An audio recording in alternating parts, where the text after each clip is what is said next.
Somehow people is deaf to, you know, the true desire to do something, especially when it comes to religion, is that they don't want what God wants, so they don't notice the opportunities they've been given. They've noticed the opportunity to join a club, be part of a membership, be sought to be special and chosen people when they ain't choosing what's special out of this Bible. Right? So we got, Bible verses like Proverbs 13:23 that says an unplowed field produces food for the poor, but injustice sweeps it away. We have Bible verses like Isaiah 65:22 that says you should not build for another to inhabit.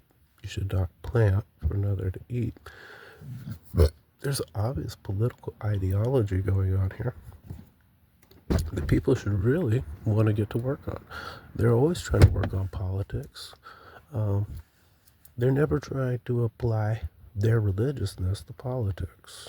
And they don't even really know where it starts because, according to the church's narration, you're just a club member, brother. Like you got salvation because you repeated after them. All right. There ain't a verse in this Bible that could save your soul. Neither can a church. Okay. There's one thing people don't realize about the Creator is that He's normal. Is that when it comes to miracles, you know, yeah, the Bible's not perfect, right? Lots of kings got their hands on it, kings of Israel and King James in Scotland. These guys really changed the Bible because prophecy is not fortune telling. Prophecy is an ability to see a transparency in the divine. And I'm going to do that for you right now. Okay, in fact, you've already done it yourself. Is, you look at the sky, right? Let me tell you, if you woke up tomorrow and the sky was gone somehow, it would be a miracle. In fact, it's almost impossible. Like, but somehow when the sky is there, you say there's no miracle. But when you were a child, you looked at that sky and you said that this is some kind of miracle. You know, the sky here, this moon in the sky, you know, you said that. You said, my hand, it's like I can move it like I'm alive. You knew that this was a miracle. Right? And that's why God is the creator, because He created the miracle. But the miracle's been around so long that you're starting to call it normal. And that's okay. You know why? Because why they keep crossing perceptions of God with some kind of king that does rewards and punishments. The truth is, He's your father, right? He created this world. He created you. And He didn't create you smaller than the world. He created you. He created the world so that you would fit in it. You know? If you look at the trait of God, it says He's the ever living, that He will never die. Right?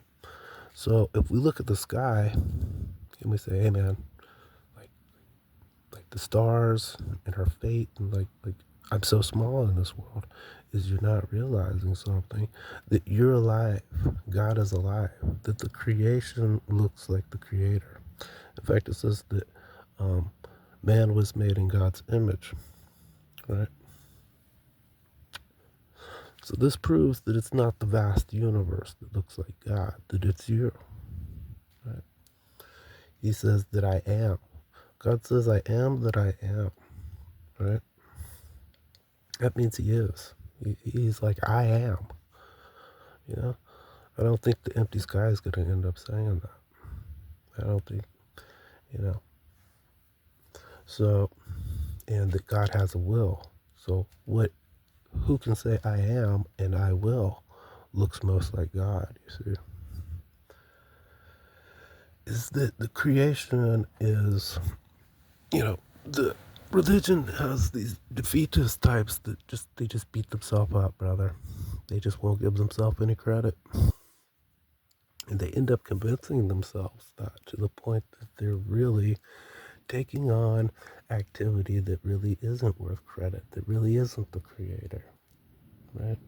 But you got to realize that you are a creator, that you can create good, and it's some kind of miracle, right?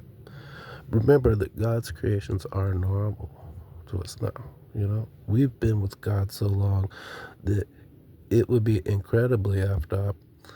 You know, the question isn't how far away he is, it's how much, you know,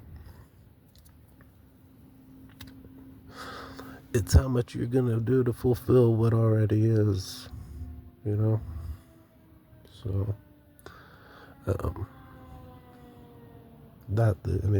all these words, they sound like God, providence, he will fulfill, you know. And when you fulfill, when you provide, you notice that everything the Creator does is something that you are capable of doing because you, being His creation, are capable of creation. Or, you're a creator. And people, they tend to go, hey man, well, these Jews are the chosen people, and these Gentiles, this and that. No, God created man, and He created Adam, and Adam was monoracial. That means that there is no race that was, there's no race, no such thing as a race that is closer or farther from Adam, you know? If a man has 5 sons and then those 5 sons start having grandchildren, which of those grandchildren is less related to the grandfather? None of them. They all came from the same gene, right? Is that there's no such thing as more distant, It's the same thing with God. He is the ultimate father more than Adam. It's that we are all equal length to God. Not one of us is closer or farther, but mentally, you can step off, or you can step on. Now, this is the part where people look at the sky above and they say, well, it's all fate no matter what I do. I was born in a good kingdom. This one's one of my favorites. I'm born in a good kingdom, right? Well, our forefathers did this and that. It takes a pretty workless person to try to give credit to their nation and then try to take credit for being in that nation. Because the greatest proof of their work is just wheresoever they happen to have been, Well, what have you done that's so great? Well, I'm American, and America's done all this great, and blah, blah, blah, blah. I haven't heard a single thing this person has single-handedly given yet. What is his name?